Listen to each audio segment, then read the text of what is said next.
Mirëmbrëma, po fillojmë edicionin e lajmeve këtu në televizionin Syri. Sot është mbajtur vazhdimi i seancës konstituive të Kuvendit të Kosovës, me 71 vota për, 9 vota kundër dhe 24 abstenime, nënkryetar nga komuniteti serb, u zgjodh deputeti Nenad Rashić, duke kompletuar kështu kryesin e Kuvendit.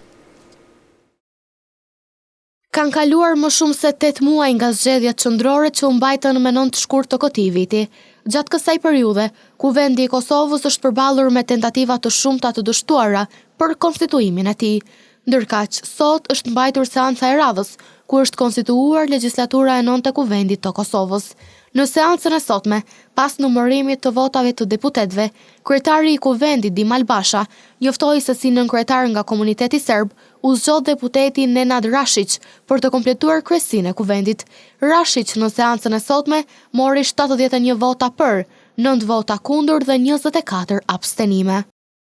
Ju njoftoj se me 71 vota për, 9 vota kundër dhe 24 abstenime, konstatoj se Kuvendi zgjodhi deputetin Nenad Rashić, nënkryetar të Kuvendit të Republikës Kosovës nga rollat e deputetëve të komunitetit serb.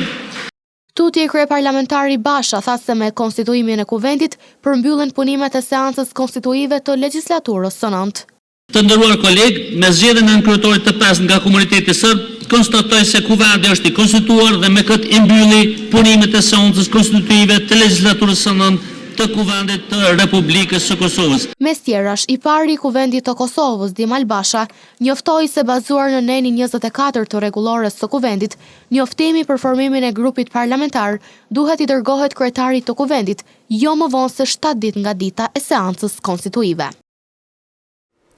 Në ditën e 12 tetorit, të angazhuar për mbarvajtjen e zgjedhjeve lokale në komunën e Gjakovës, do të jenë edhe sektori i sigurisë, policia dhe prokuroria. Materiali në vazhdim na njeh me detaje shtesë për ekipet kujdestare të institucioneve të sigurisë në ditën e zgjedhjeve. Të dielën me 12 tetor do të zhvillohen zgjedhjet lokale në gjithë Republikën e Kosovës.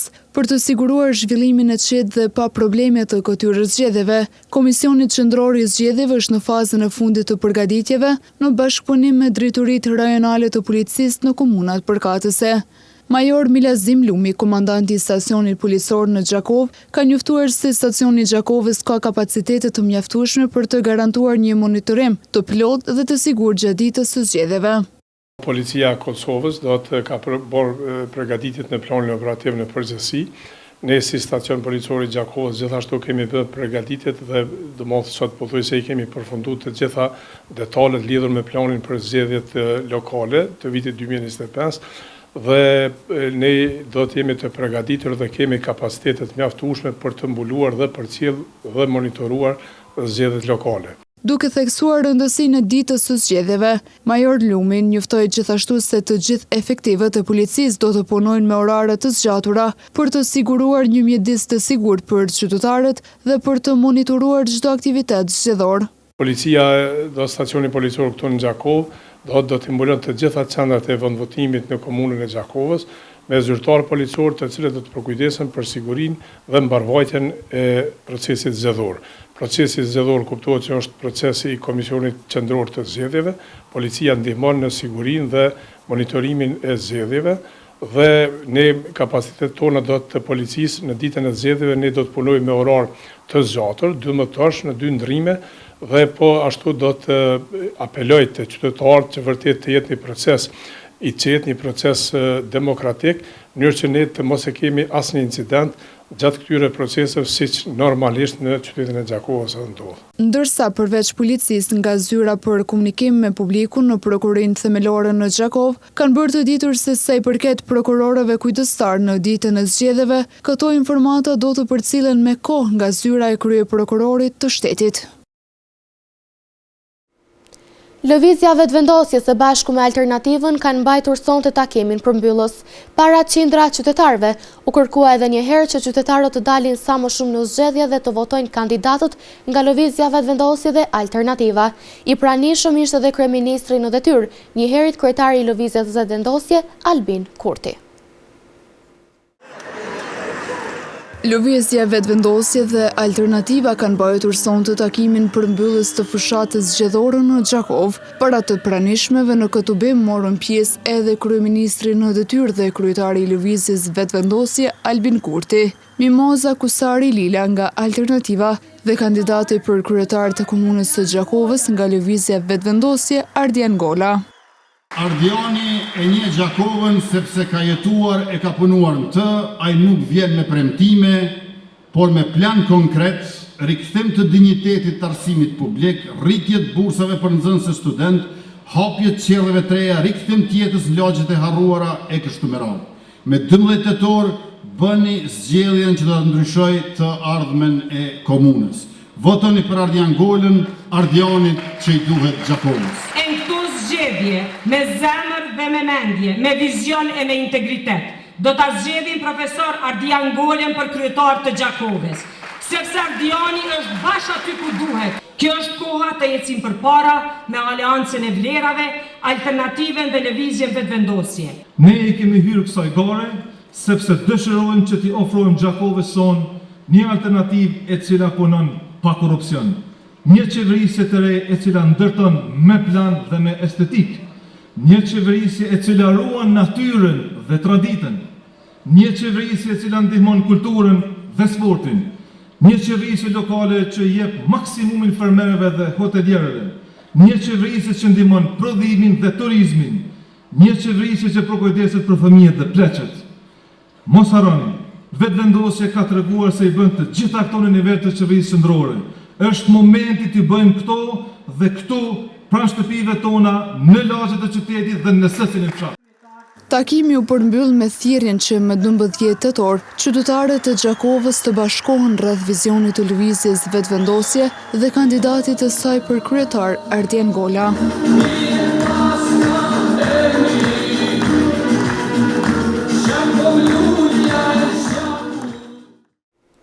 Në spitalin e përgjithshëm Isa Grezda në Gjakov është funksionalizuar shërbimi i testit të stresit kardiak, i njohur si shërbimi i ergometrisë. Menaxhmenti i spitalit bën të ditur se të gjithë pacientët që kanë nevojë të bëjnë ekzaminimin me këtë test duhet që paraprakisht të ndajnë termin. Doktor Amir Iljazi, shefi repartit koronar me kujdes intenziv në spitalin e përgjithshëm Isa Grezda, bëri të ditur se kohëve të fundit spitali ka marrë një donacion privat, stres testi ose ndryshe si ergometria dhe aparati ultrazëri të zemrës. Ai shtoi se ky stres test është një ekzaminim i zemrës me ngarkesë fizike për të parë funksionin e zemrës. Neve na ka ardhur kohën e fundit një donacion privat, stres testi ose ergometria dhe aparati i ultrazonit zemrës për një firmë tashmë të njohur General Electric amerikane. Stres testi është një procedurë ose një ekzaminim i zemrës me ngarkesë fizike për ta parë funksionin e zemrës. Doktor Iljazi shtoi se ekzaminimi bëhet nga 6 kardiolog, duke theksuar edhe rëndësinë e ekzaminimit dhe duke shpjeguar procedurën e realizimit të tij. Ekzaminimi zakonisht bëhet prej kardiologëve. Në spitalin e Gjakovës jemi 6 kardiolog, 4 jemi të akomoduar njësi koronare në repartin e kujdesit intenziv, 2 janë në repartin internistik. Ergometria është një ekzaminim jo invaziv i zemrës, i cili na ndihmon shumë në ekzaminimet shtesë që bëhen tek pacientët. Ky test realizohet me trak lëvizje treadmill, ka edhe me bicikletë statike kur pedalon pacienti. Pacienti zakonisht është i lidhur me monitorin qendror ku përcillet EKG-ja pacientit, tensioni arterial, pulsi ose frekuenca e zemrës, konsumimi i oksigjenit, edhe derisa pacienti e kryen testin e ngarkesës fizike, atëherë në paraqet edhe simptomat klinike cilat i ka, dhimbja e gjoksit, lodhje, plagështi, marramendje, skuqje fytyre, etj. Testi ka rëndësi shumë të madhe për shkak se neve në ngarkesën fizike dalin disa ndryshime të cilat pacienti nuk i ka në gjendje qetësie. Domthonë probleme me zemrën, ku në qetësi, në pushim nuk ekzistojnë, ndërsa kur ta ngarkojmë zemrën fizikisht, paraqiten. Doktor Iljazi shtoi se një donacion i tillë sjell përfitim të madh për pacientët, por edhe bën lehtësimin e punës së mjekëve.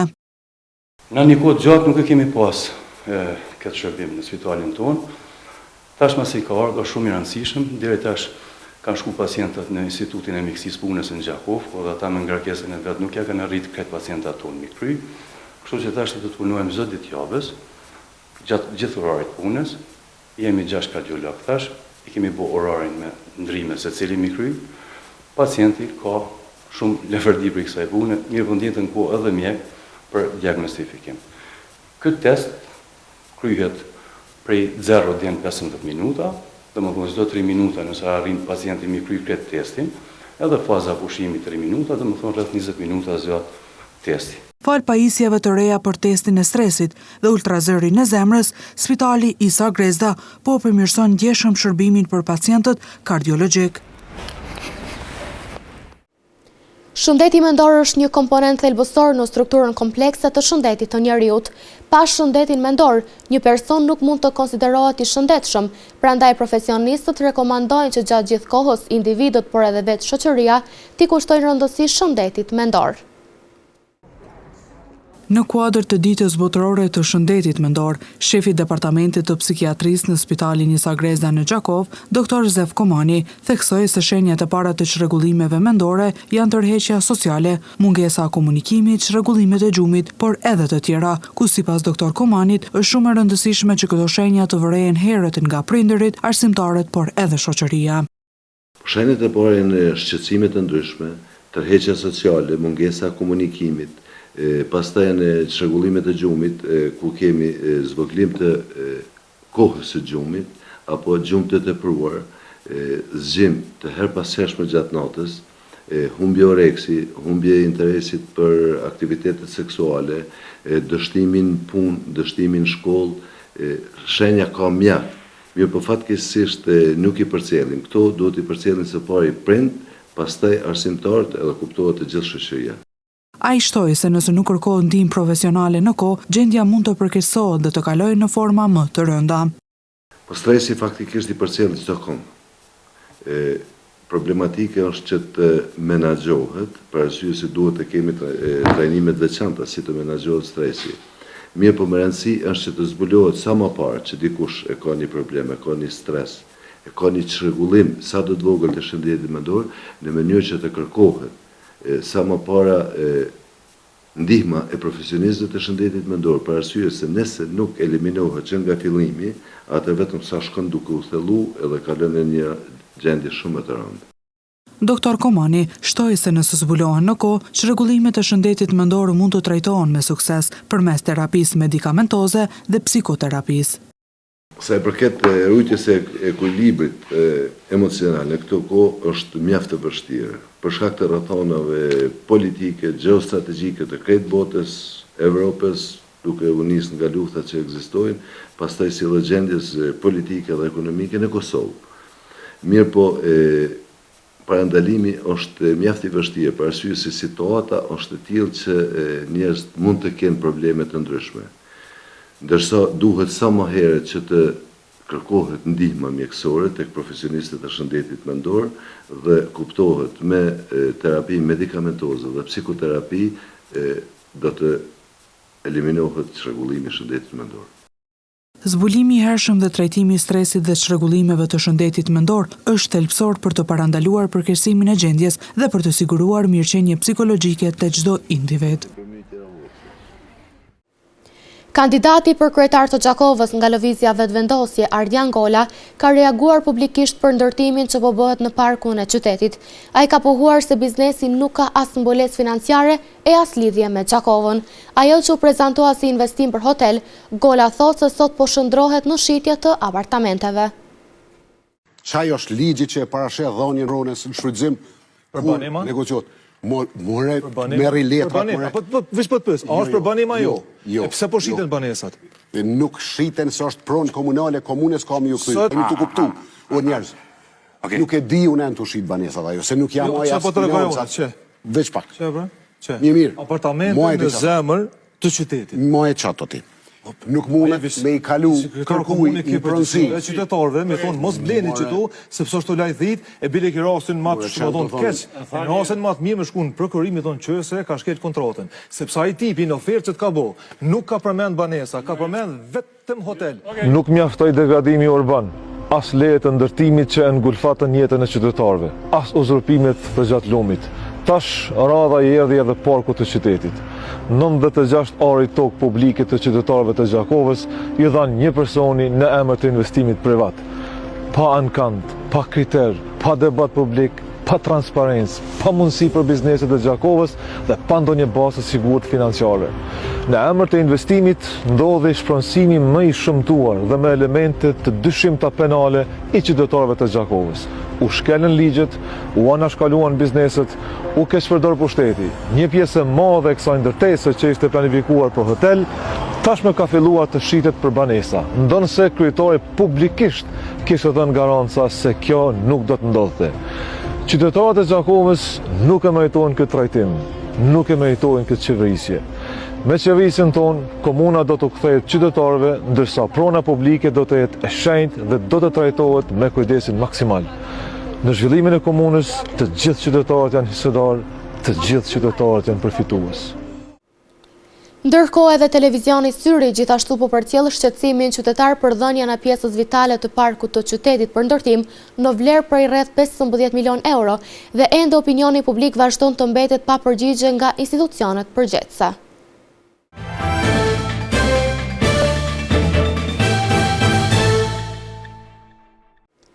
Lëvizja Vetëvendosje gjithashtu ka kundërshtuar deklaratat publike të kryetarit Gjini në lidhje me investimet në fushën e arsimit. Në një deklarim publik, ky subjekt politik pohon se Ardian Gjini vazhdon të thotë të pavërteta për investimet e qeverisë. E faktet janë të qarta se Ministria e Arsimit ka investuar në 5 qerdhe në komunën e Gjakovës, në lagjen Rezin dhe në fshatrat Korenic, Bishtazhin, Shishmon, si dhe te garazha e autobusëve. Në postim gjithashtu thuhet se dështimet e veta, Gjini nuk mund t'ja atriboj askujt tjetër. Qerdhe nukën bërë 6, një ka bërë qeveria. 6 I ka bërë komuna. Si Ministria e Arsimit kemi investuar në 5 qerdhe në komunën e Gjakovës. Qerdhja në Rezin, në Korenic, në Bishtazhin, Shishman dhe te Kosovatransi. Qerdhja në Rezin është një investim e Ministrisë së Arsimit në vlerën për mbi 758.000 euro me kapacitet për 120 fëmijë dhe e kemi përfunduar gjatë këtij viti. Qerdhja në Korenic është një investim prej 82.568 euro nga Ministria e Arsimit me kapacitet për të pranuar 40 fëmijë. Qerdhja në Bishtazhin me një investim prej 126.000 euro ka kapacitet për 70 fëmijë. Qerdhja në Shishman e përfunduar në vitin e kaluar, investim prej 80.000 euro për 30 fëmijë dhe në proces të ndërtimit është qerdhja te Kosovatransi në një investim mbi 1 milion euro nga Ministria e Arsimit për të ofruar mundësi edhe për 120 fëmijë. Kandidati për kryetar nga Lëvizja Vetëvendosje, Ardian Gola, I ka reaguar kryetarit Gjini në lidhje me djegjen e Muzeut të Muzikës kohë më parë. Gola ka pohuar se nuk ishte një piano ashtu siç pretendon Gjini, por kishte edhe vlera të tjera muzikore. Ndjekim disa sekuenca nga ky reagim. Muzeu I Muzikës ka pas një piano vlerë shumë. Muzeu me një piano po lënë muzej. Është një piano? Jo, nuk është thjesht një piano.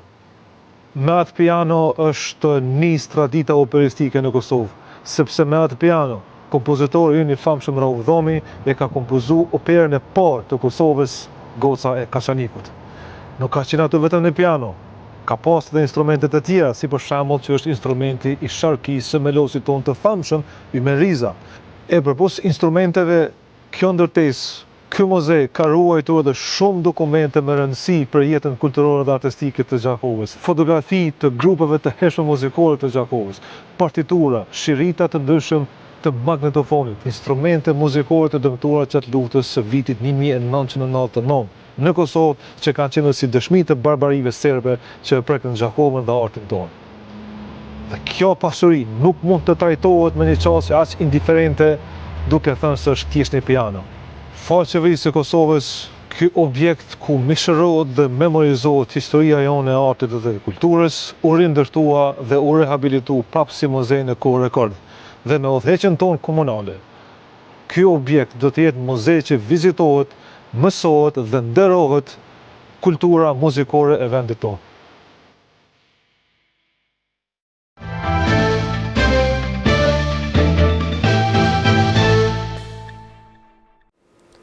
Aktivitetet e subjekteve politike në Gjakov kanë vazhduar edhe gjatë ditës së djeshme. Kandidati për kryetar nga Lidhja Demokratike e Kosovës, Shevqet Shehu, ka zhvilluar takime në shoqatën e intelektualëve Jakova, në Qershin e Jupave dhe në Brekoc. Ervin Shabani e Hajdar Beqa nga Partia Demokratike e Kosovës janë takuar me banorët e Brekocit, ndërsa lëvizja vetëvendosje mbrëm gjithashtu ka mbajtur takim në lagjen Qerim dhe në Rogov të Hasit. Sot ndërkaq kryetari i lëvizjes vetëvendosje Albin Kurti, kandidati për kryetar të Gjakovës nga lëvizja vetëvendosje Ardian Gola dhe kandidatët për asamble do të mbajnë takimin përmbyllës me qytetar në Pallatin e Kulturës Asim Vokshi. Ndërkaq Partia Demokratike e Kosovës sonte ka planifikuar të mbajë takim me qytetarët e fshatrave Molliq dhe Rogov. Ndërkaq Shevqet Shehu nga Lidhja Demokratike do të takoj përmes një ecje të lirë banorët e fshatrave në Rogov, pastaj do të takoj edhe një grup qytetarësh në Hotel Pashtrik, e në mbrëmje ka rezervuar një takim me votuesit në Tretnic. Demokristianët ndërkohë do të takohen sonte me banorët e fshatrave Nec, Mej, Korenic dhe Ramos në restorant Vendlindja.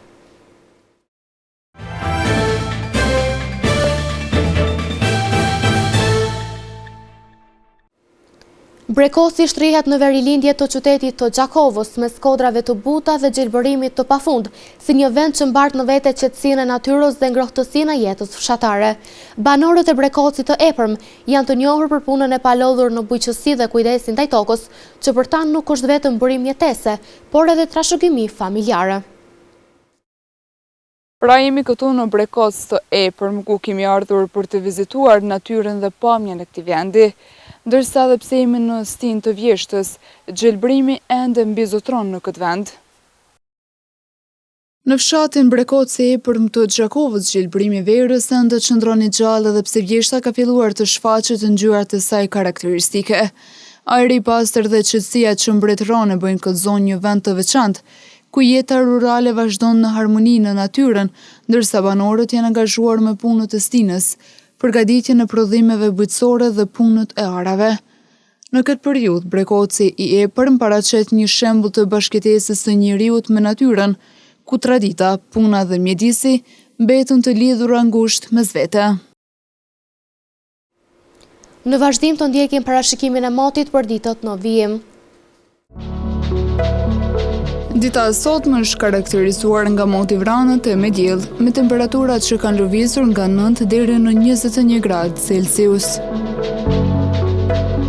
Për nesër, temperatura do të lëvizin nga 7 deri në 19 gradë Celsius, karakterizuar nga moti vranët e me diell. Moti ngjeshëm do ta karakterizoj edhe të dielën, me temperaturat që do të variojnë nga 7 deri në 20 gradë Celsius. Të hënën pritet të mbizotroj moti vranët e me diell, me temperaturat që do të lëvizin nga 8 deri në 19 gradë Celsius. 6 deri në 18 gradë Celsius parashihen vlerat e temperaturës gjatë së martës, karakterizuar nga moti me diell e vranësirat të kopashkoshme. Mot me diell e vranësira parashihet edhe gjatë së mërkurës, shoqëruar me temperatura 5 deri në 16 gradë Celsius. Për të njëjtën parashihet mot me vranësira të kohëpaskoshme me diell, me temperatura që do të variojnë nga 5 deri në 16 gradë Celsius.